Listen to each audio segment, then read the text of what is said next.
Hello. Hi. Welcome to the next episode of the Brio in the Box podcast. How's it going today? It's nice outside. It is finally nice out. Summer. Yeah. Better fucking be here. And we're hiding in a closet with no windows. I honestly thought maybe we should haul this setup outside, Mhm. like onto our deck. And it's not that hard to move the stuff. Maybe we will do a Brio in the backyard podcast or something. Outside the closet. I've talked a few times now about interesting things I've been reading about the sun. And now maybe it's the algorithm is feeding me more and more of these studies coming out that basically the sun is an essential nutrient for humans. So now that it's nice out, get out there, get a little sun on you. Yeah. Don't go crazy if you're a pasty white person that's been hiding in northern latitudes for all these months, but just a little bit, 10, 15 minutes here and there. Yeah. Get some sun on your skin. You don't go from 0 to 3 hours baking hot sun. Yeah, don't do that. Ease into it if you have limited melanin. That's right. Okay, so what have we been up to? Oh, so we went to the, what was it, like the Western Canadian Summit? It's sort of like Well, they just call it like Canadian Affiliate Summit. Sure. Yeah. And it was in Alberta. So it was mostly the prairie people that gathered for this one, but we drove out and went to check that out, you know? So on feedback from affiliates that they were like, hey, we want to have more support. Mm-hmm. We pay an affiliate fee to be associated with CrossFit. It's really low relative to every other type of fitness business, but affiliate owners felt like they wanted more value for it. So CrossFit listened. And so, yeah, CrossFit's making the effort to organize these opportunities for affiliate owners to get together. Yeah. Okay, we should meet each other. We should share best practices. A big part of the day was just like roundtables. Yeah. You and I were in separate groups and they would just pose some questions and you'd have 15 minutes to discuss. And those things always, initially, I'm like, oh God, here we go. I don't want to do this. But as soon as you just start going, it was great. A lot of the feedback from previous summits was that was their favorite part and they wish they had more time for that. Yeah. And yeah, it was good. It's interesting being in those things because we're a very long-term affiliate, you know. Mm-hmm. We've been around this is our 16th year. And in that group, there was other people that same thing, like 16 to 17 years. So it's not that we were the oldest crew. A lot of them were there for a long time. But then you're intermixing. Like in my group, I had a lady who has just purchased a CrossFit affiliate from somebody else and is now starting to take that over. So she's brand spanking new to running an affiliate. There was people that had been in operation for a year and a half to 2 years or whatever. So it's a good mix of that sort of old, wise, been through it all, made all the mistakes kind of people, and then the young and super excited and super like, go, go, go. I just want to do all the things. And it's like reinvigorating for the people like us that have been around for a long time. And then it's like a good way to share your experience with the next crowd coming out. Yeah. And I feel like a bit of an obligation or a duty to mentor the next generation of affiliate owners to give back to the community and help other people. Somebody said to me, they're like, do you guys even get anything out of going to those things? And I was like, actually, I do. I really appreciated, like you said, the gung-ho. I had a lady in my group that same thing about 18 months into running her affiliate. And they're like super keen and like all the ideas and the community events. And I come away with lots of things written in my notebook of being like, oh, that's cool. Oh, I like that one. Oh, that's a good way to do things. So yeah, I think there's always a chance to learn from anybody. Yeah. Sometimes the new have the most enthusiasm. For sure. So Jason, who's your flow master, did a talk, and he's always hilarious because he's easily swayed, right? You can start just talking and he'll get off on these tangents and he'll come back and be like, okay, so that wasn't at all part of the plan, but that was the talk. And I just love that he's just into talking and letting the group dictate which direction it goes. But we sat in on a talk with him, and it was really nice because it's just like, it's the same information just discussed in a new way, and it really just makes you realize or remember what the difference is between CrossFit and just any regular program. There's just so much more thought put into the world of CrossFit than just showing up at a gym and doing buys and tries or whatever. Getting sweaty or whatever, getting your heart rate up. What do you do? Yeah. So that was really cool to be a part of. The lecture is called The 5 Pillars, and they really try to anchor these affiliate owners to like, don't get distracted from anything other than the core of what we're all about. Yeah. Like you said, CrossFit at the core is very well defined, but sometimes it's easy to get distracted. So it's coaching, programming, community. And then he goes, Jocelyn, what's your favorite topic? And I was like, nutrition and methodology, which this is funny. A+ for the level 4 coach in the room. Jason's like, guys, what's the definition of CrossFit? And we all look around and I can't answer. That's not fair, right? And Because you talk about it every that's other my week. job is Yeah. to teach that, right? So it can't be me, but it can be the guy married to me that's been owning an affiliate for 16 years. Yeah. So David was like the keener, the gold star student that like knew the answers to everything. What's the definition of CrossFit, David? Constantly varied functional movements executed at high intensity. What's the definition of fitness? Work capacity across broad times and modal domains. What's CrossFit's charter for safety? Mechanics, consistency, intensity. See, every affiliate owner should know that. Mhm. And Yep. it's our job to make sure our communities and our coaches know that too, which is what this whole platform is about. We talk about it constantly, just so Yeah. people understand. Use a whiteboard to draw things. If you look at the front of the gym, the articles, what is fitness and what is CrossFit, are hanging right there when you walk in the door. If you've never read them, take 10 minutes to sit down with those. Yeah. That's like why we do everything the way we do. Yeah. And we do that as part of our foundations. We always talk about that with our new members coming in. Mhm.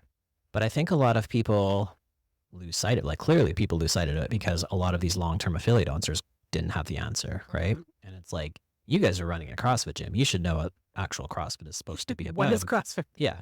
So I think it's a good reminder that it's not just we're showing up and we're going to get sweaty and we're going to do whatever. And it's like there's some purpose behind it, and there's a reason why we do things the way we do things, and it's been shown over decades to be super effective and fun. And I always say, whenever everybody asks me if they should drop in at a different affiliate, I always say for sure do it. Yeah. Because any affiliate you go to, good or bad, you're going to learn something, right? And so for me, when I go to different gyms, and even if it's like not the best experience, I learned something I want to make sure it doesn't happen in my gym so that I can make it a better place overall. And I think a lot of people would benefit tremendously from seeing what else is out there. And just the other day, someone was saying they visited another CrossFit gym and it was like, it was okay, but it wasn't great. And it made them appreciate what it is that we're doing and that there are different levels to even the CrossFit world. And I think that the core of knowledge and experience from the owners and the coaches brings the level of experience to the members. So it's on us as affiliate owners and coaches to stay fresh on what it is we're trying to do here. Yeah. I was having a good little discussion with someone in the gym this week about not everyone naturally drifts towards excellence. Sure. In CrossFit aside, in any field, right? There's a strong tendency for people sort of left on their own to drift toward mediocrity, to be like complacency. It's okay. It's fine. It's good enough. Yeah. And I visit a ton of CrossFit affiliates. So I have this advantage of seeing really great ones and getting reinvigorated to be like, oh, that's the standard right there. That's the new high watermark. And then, like you said, seeing some less than awesome ones. And time in the business isn't necessarily a direct correlation with quality, to be honest. Sometimes the older affiliates I'm in are the very mediocre ones because they're just kind of like, meh, like equipment's a little rusty, a little busted. Everything's a little bit messy. Nobody's painted the gym in a while. So we just have this mentality, this attitude that we've always done of like continuous improvement and striving towards excellence. And it's just sort of the way we operate all the time. And then we do get the opportunities to visit other gyms, and I get the opportunity to see tons of them. So then it gives us those little injections of inspiration, motivation, I guess. Yeah. And I think nobody's perfect, right? Like I have my days where I'm like, oh man, like I mailed it into the class. Like that was See if you can guess which day it was. that was not my best work on that class or whatever. And then I have other days where I leave where I'm like, holy shit, like I nailed it. Like that was a level 4 day. So I think it's just being aware of how much effort you're putting in and what you're doing. And that helps you assess, okay, like why did I mail it in? And what do I need to do to turn that around? And I think it's just an ongoing process of continual improvement. Self-evaluation. Yeah. Yeah. So this kind of like bridges into that. I sometimes have a guilty pleasure of wasting time on Reddit. And there's often these ask Reddit questions or relationship advice. And frequently the question is posed, people that have been together for a really long time, what's your secret? Or what's the secret to a happy marriage or whatever? And I always like to click on them to see what people say. And it's always around the same thing. Well, you have to communicate and you have to respect each other and blah, blah, blah. And I'm like, why does nobody ever say you should stay fit? Like, you rarely see anybody list that as a quality that improves their marriage. And I really feel strongly that it does. Yeah. And for many reasons. Exercise is one of the best avenues for stress management. Oh, yeah. So if you have a good outlet for your stressful job or your kids or whatever, and you're channeling it into exercise, you're way less likely to be an asshole to your partner. Yeah. Or your kids or Or your kids. just your family in general. Whatever. Yeah. And then if you're making time for yourself, right? So you just feel like mentally better, but physically better as well. And you don't feel left out or neglected or nobody cares because you're taking the time to care for yourself first. Mm-hmm. It allows you to show up better and more present and with more to give to your family and your partner and Yeah. that kind of stuff too. Yeah. I think it's not like we've been together forever. There's certainly couples that have been together for a lot longer than we have. Mhm. But I would say like quality wise, we have a very, very high level thing going. And often I think it's like those questions are weird in that you say how like people that have been together forever, it's like, well, you might be together for a really long time, but that doesn't necessarily mean it's still a good thing and you like each other and you're like Yeah. best friends. There's so many of those people out there with the sitcom humor thing of the old ball and chain and they're like they're in it because they're in it, but that's the only reason. So Yeah. I I've legitimately like you. yeah, I like you a lot too. Thanks. I'm gonna stick around. Yeah, me too. Yeah, Got a good thing going. I think that part of avoiding complacency in a relationship is putting effort in many different avenues. Mhm. But like your physical being is a major one of those things. Like you said, stress management is huge. Doing things together, right? Yeah. Like often couples have their little separate lives and so goes and does a book club and whatever guy goes and bowls or whatever it is. This is the second time I brought up bowling and I don't know why I keep going to bowling on It's this like a very Homer podcast. Simpson like Yeah. dad thing that you think of But, you like know, the man in the relationship. it's still the 1980s, right? People still go bowling. I mean, they still exist. For sure. But anyways, so the guy does his thing and the girl does their thing, and they often don't have a lot of things together. Mhm. And we have got so many different couples in our gym that like, Mhm. even if they can't work out together, they can still go and do the workout individually, but then Mhm. they get to talk about it later and it's something that they share, Yeah. a passion or a hobby that they share. You and I love working out together. We try to Mhm. do it as much as we can because it's just a thing that we can do that makes us feel better and it Mhm. brings us closer together. Yeah, it's one of my favorite ways to spend time with you, but I also respect couples that like don't do CrossFit together and they each have their separate interests and that's healthy for them to have their social circles outside of each other. We're Yeah. so enmeshed and codependent on each other. People are probably like, Yeah. God, how do you guys even do it? So I think it can work both ways, but I think things are just healthier when you're looking after your fitness in one way or another. Mhm. It can be a common activity. I know some couples that do separate fitness activities, but they play a sport together. They Right. golf together, or they play pickleball together, or whatever. So there's lots of ways to make it happen. Sometimes you see these relationship advice things about, they call it like dead bedrooms, where the sex life of the couple has just completely died. Mhm. And often in there, people are like, oh, it started when I started taking antidepressants because a very common side effect of those is loss of sexual function. And so I feel like that too, that exercise is so good for your mental health. And then also if you can eat better, that's like the primary way to turn things around with generalized anxiety and depression. That if you can avoid needing to take the medication, that can save the sexual side of your relationship if it's really Absolutely. just the medication causing those issues. So Yeah.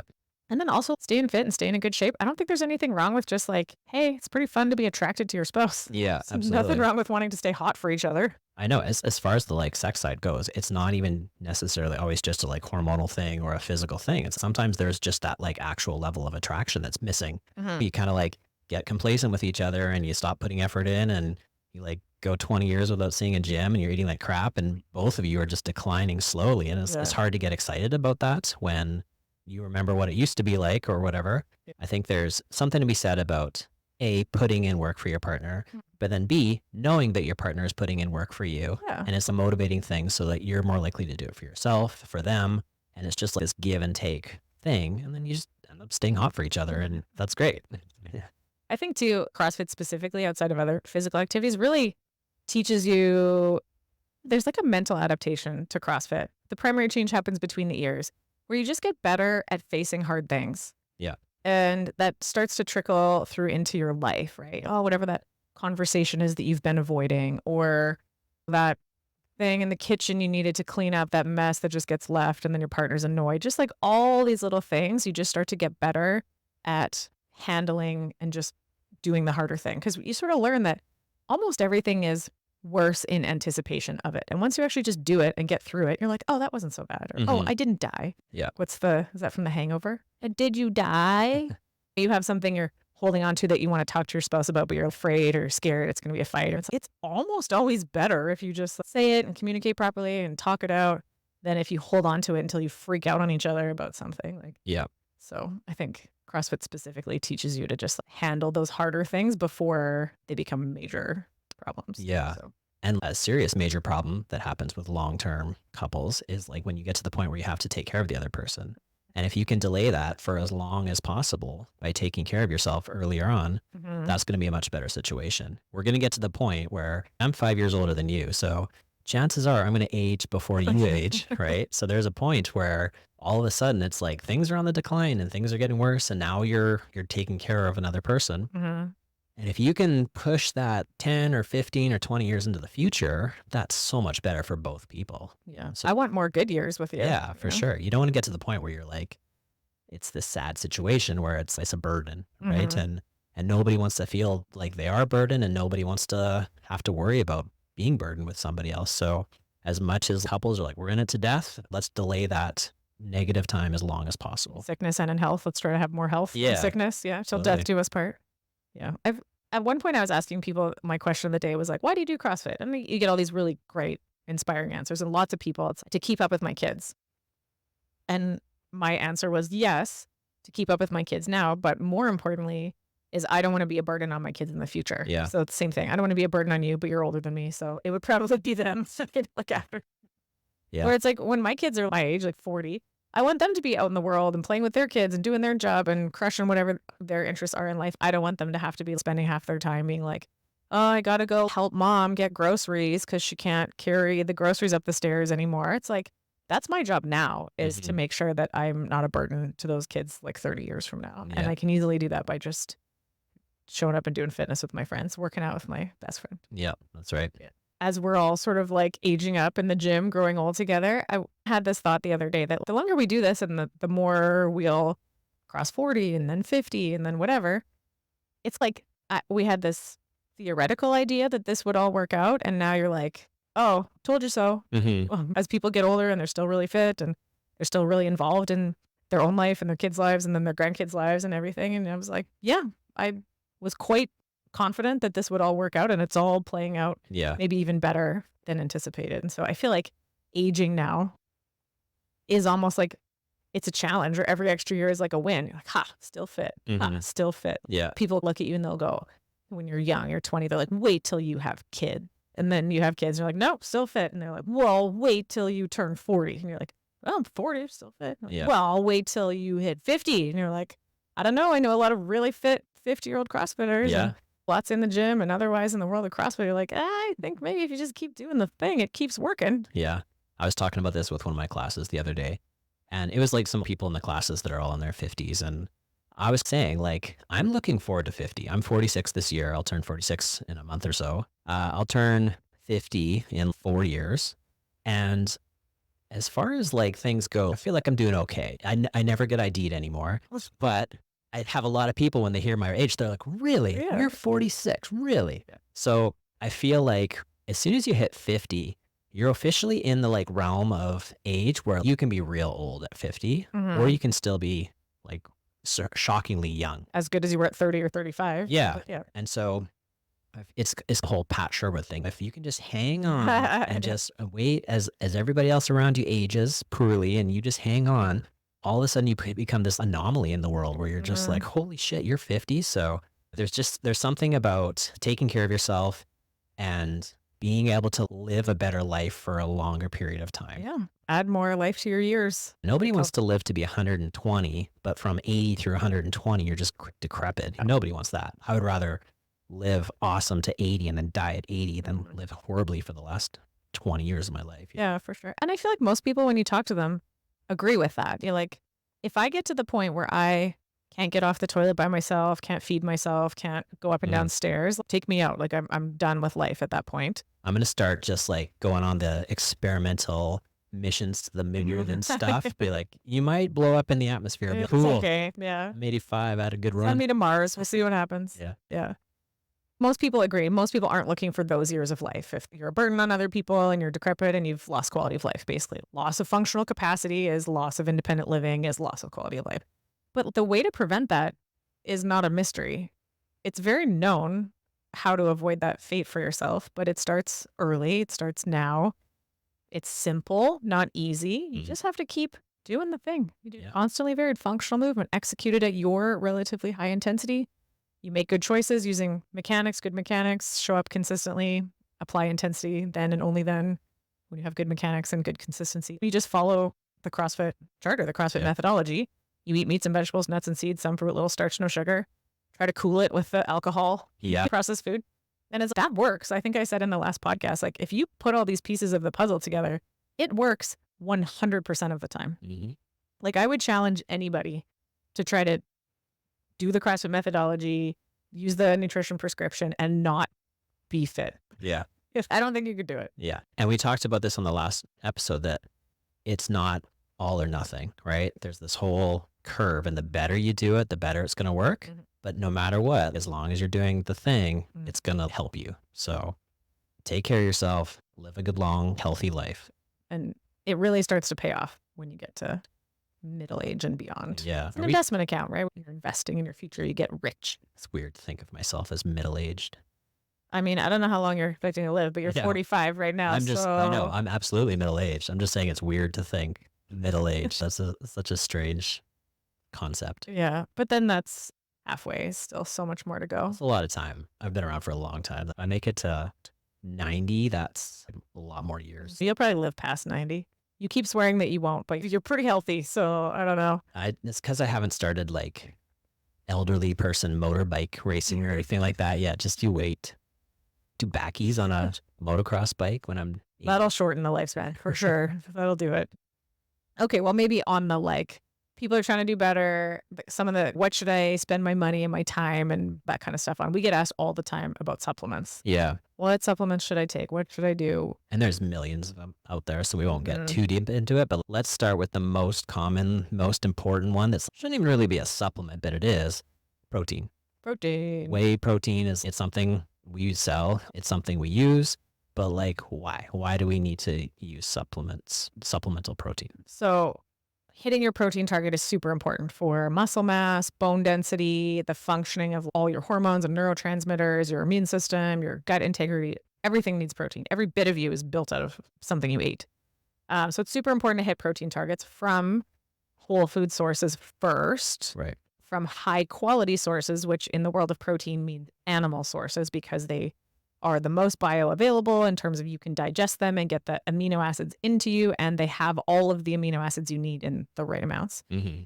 But also nutrients, vitamins and minerals tend to follow protein. Your most nutritious foods are your meat, eggs, butter, dairy, those kinds of things, seafood.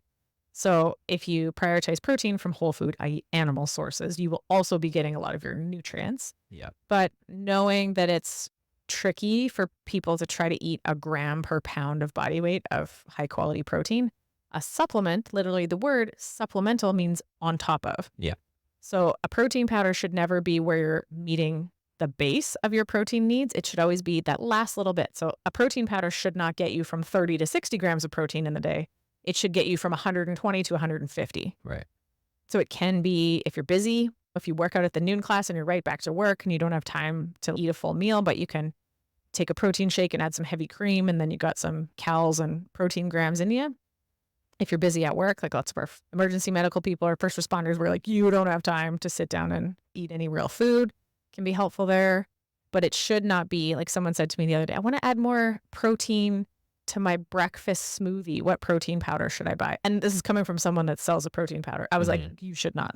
You should eat eggs. You should not eat pre-chewed food for breakfast. You should eat real food for breakfast. Yeah. And then later up the protein a teeny bit from something else. But Yeah. I don't think you should be real food first. saying like, I'm going to pass on the eggs, or I'm going to pass on the steak, and instead I'm going to have this protein powder. Because like you said, nutrients follow protein and they're all packed in there, and there's the magic of nature that makes them work. Mhm. And then what they'll do with protein powders and stuff is they'll just add a bunch of vitamins, but there's still debate as to whether any of those vitamins are being absorbed and how effective they are and what kind of benefit you're getting from them. So it's fine if it's like on top of a bunch of good food, but if it's instead of a bunch of good food, then I think you're just limiting yourself. Yeah. I do like to use the protein powder in things like muffins or pancakes that would otherwise just be really, really high carb foods to bring the ratio a little more favorable. So a little more protein, a little less carbohydrate. usually is where I use the protein powder the most. Right. Sometimes in something that would otherwise be like a sweet treat. We've been all about the Ninja Creamy lately. Yeah. My favorite thing is 2 scoops of cinnamon protein, 10 ounces of water, and then shake it up and then just fill it with cream. So it's like an ice creamy treat, but there's no carbs, no sugar in that. It's just a cinnamon flavored ice cream, basically.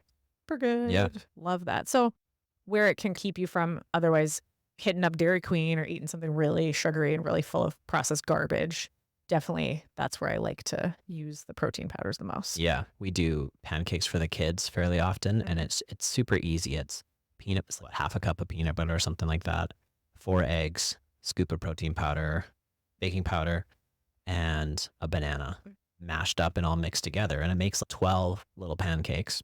The kids will eat 4 or whatever. So it's something they eat in addition to eggs or bacon, but it's a nice substitute for what are otherwise just blended up wheat. And you get an actual egg in there and you get a little bit of extra protein through the protein powder. I posted the recipe actually on the blog after the breakfast that we had on the Right. May long weekend. That was one of the things I made: peanut butter banana ones and pumpkin pancakes. Yeah, they're super easy. Even our kids know how to make them, to put them together. In terms of protein powders, whey protein is the one that you want. There's Yeah. other like egg white proteins or pea protein or hemp protein. If you go the route of the plant-based protein powders, you can end up giving yourself an allergy to like peas or hemp because you're not supposed to ever have from nature such a high concentration of those little protein structures from the plant thing. So it can activate the immune system in a way that you develop an intolerance to those foods. So I would not go plant-based proteins. Whey protein, if you think this, little Miss Muffet sat on a tuffet eating her curds and whey, cheese curds, and then the watery stuff that's left over was the whey. They used to just get discarded. And then someone was like, hey, this is actually quite nutritious. It's got tons of protein, tons of amino acids, and particularly one called leucine, which stimulates muscle protein synthesis a lot. It's the highest stimulator of MPS. So we were like, hey, instead of wasting this, so all you do is you take whey, the liquid, and you just dehydrate it. And the powdery stuff that's left is the whey protein. So in terms of processing, it's not an ultra processed food unless it starts to have a bunch of gunk added to it. This is why I was anal enough that I made the formulations of the one we have. I was like, no aspartame, no xanthan gum, none of this garbage that's in there, looking for certain types of flavorings and all that kind of stuff. So whey protein is the one that you want if you're going to do any kind of protein powder. And then, like you said, versus one of my crimes against nutrition is those Kodiak protein pancake powders that are at like Costco and stuff. Yeah. That one's just has wheat gluten added to it. Gluten is the protein from wheat. So it technically increases the protein content of the food, but in the absolute worst way that you would not want. Yeah. Because it's not a complete protein.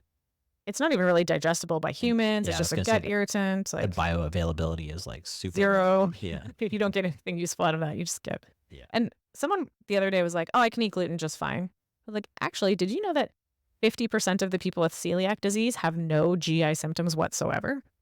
So you may be having other strange symptoms in your body, seemingly unrelated, that are actually related to, there's non-celiac gluten sensitivity, there's actual celiac disease, there's a variety of ways that your body can react Yeah. to gluten that aren't just, oh, it gives me diarrhea and gas and bloating. It's not always just that. Yeah. And even if it is fine and you have no symptoms, again, it's an incomplete protein and you're not even absorbing all of it. Yeah. So if you think you're getting 30 grams of protein, you're not. Yeah, you're not. So Yeah. one of the other ones that probably has the most researched efficacy, good evidence behind it is creatine. Yeah. So creatine's naturally found in your body and in your food. Mm-hmm. I think you make part of it yourself in your organs and then you absorb a lot of it from food. Mm-hmm. And they say the daily requirement is like 4-ish grams or so. You get half of that from your food and then the other half you just process in your own body. Mhm. But then they've done a ton of studies about if you're adding additional creatine, like what happens. Mm-hmm. Tons of beneficial things. Some of the most common are improving muscle mass, improving performance. There's a mental, cognitive Mhm. advantages to it as well, and I'm sure you can speak to better than I can, but just a ton of benefits and it seems to be no real risks. Yeah. They've given it to kids Yeah. with no problems. It's one of those things where it might up your game 5 or 10%, but when it comes at no additional risks, that's pretty good. Yeah, it's pretty solid. Other than maybe some people, when they first start taking it, might get like digestive upset from it. Yeah. Usually you dose it at 5 grams a day. It's just a little small scoop. They used to think that you could do these like creatine loading phases and then you'd have to cycle off of it. Now all the research is like, nah, you don't have to Yeah. do that. You can just keep a daily dose of about 5 grams going. You should be meeting creatine needs from real food. Again, the best source is red meat, followed by pork, followed by fish and poultry. It's all animal source foods though, Yeah. where you get your creatine from. So creatine in the body becomes creatine phosphate, CP. There's 3 energy systems of ways that you make ATP. In the fastest one, so the one you use at highest power output, so like bike sprints and max clean and jerks and big sets of pull-ups and really max power output type things that we do in CrossFit. When ATP, adenosine triphosphate, that third little phosphate breaks off, it's that high energy bond, boom, helps you make power. Now you have ADP, adenosine diphosphate.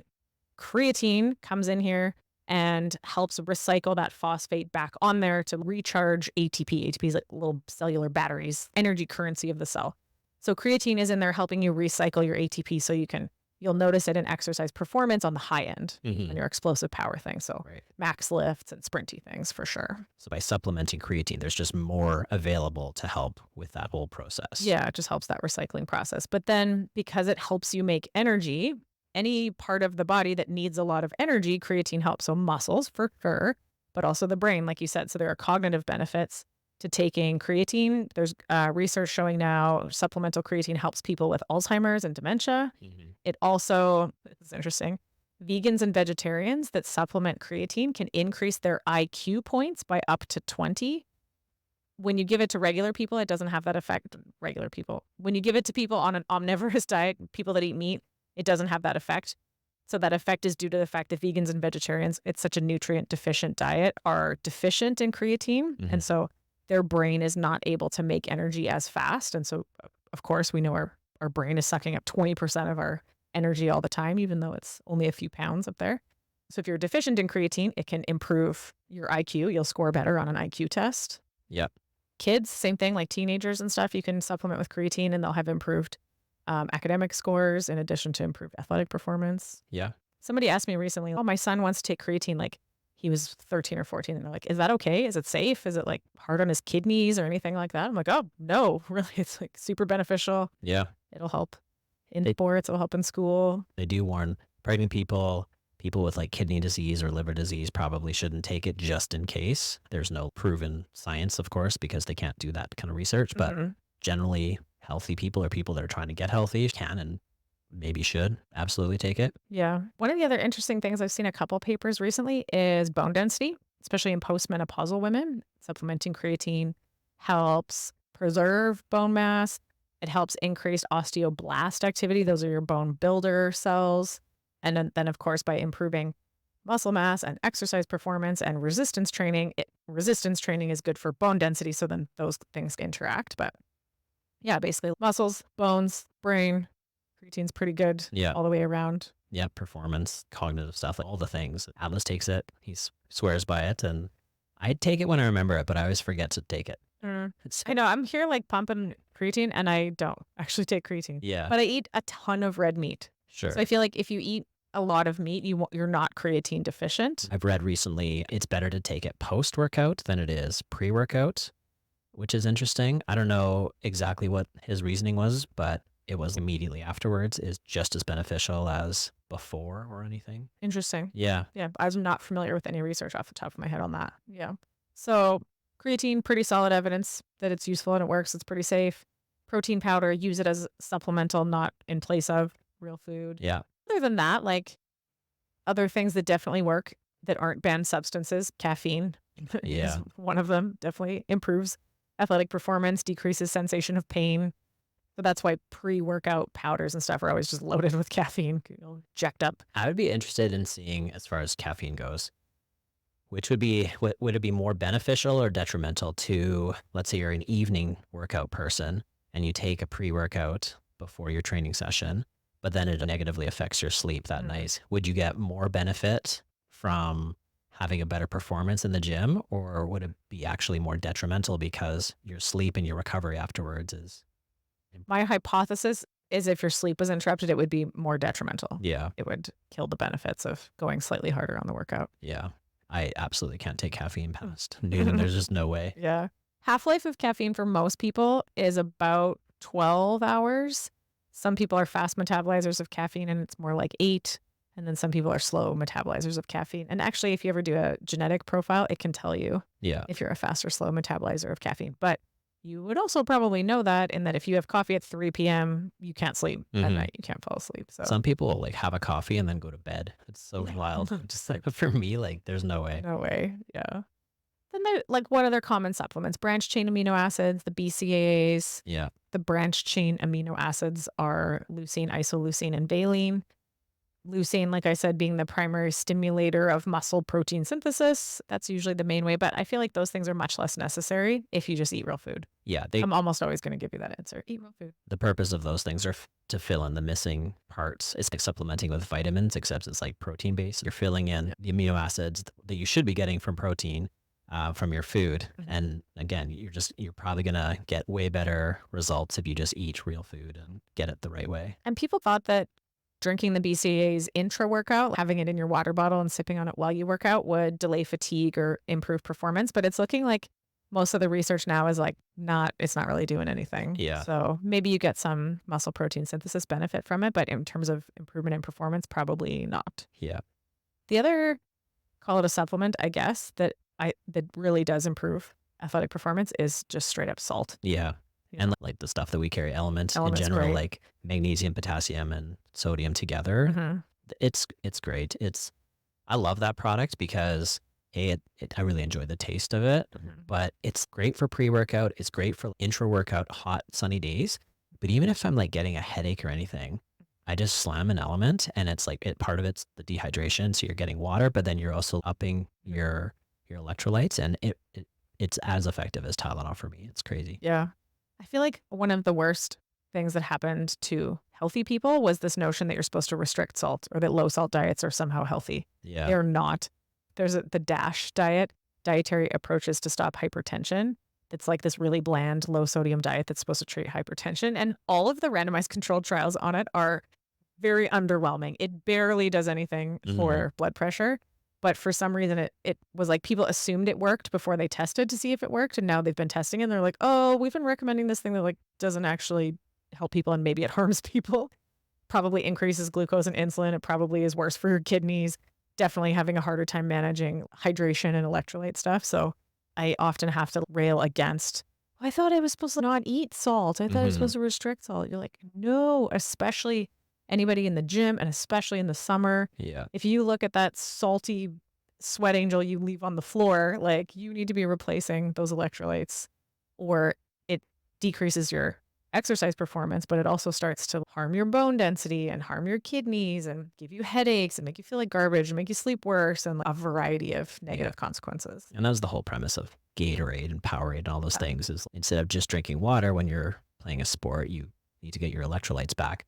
But the problem with Gatorade is it's just a carton of sugar with a little bit of salt mixed in there. Red dye number 40 or whatever. Yeah. So if it wasn't for all the crazy sugar and weird chemicals in there, they're on the right track. But the best thing about some of the newer electrolyte supplements is that they don't come with a whole bunch of sugar. And that's why Element's great. It's really like clean ingredients. It's just a little bit of sweetener with stevia, natural flavors. So that's why it's so popular far and wide is because it's the best one. Yeah. You know what I read about, and I've been on this big kick now, is an orange salt element with a splash of heavy cream and then like lots of water and lots of ice in my Yeti. So good. It's like an orange creamsicle. And we make freezies out of that stuff too. We had them at the Unite to Fight thing. Yeah. We were talking about maybe Summer doing a chocolate with cream one and make it like a fudgicle kind of thing. Yeah, I did that last year. Did you? Yeah, it was like a coconut milk chocolate fudge with peanut butter powder as like a fudgesicle Oh, one. yeah, I remember that. It was super good. I'll post the recipe again for that one. It's tasty. Yeah. Okay, summing up, most supplements are not necessary, especially if you eat real food. Most vitamins are net harmful.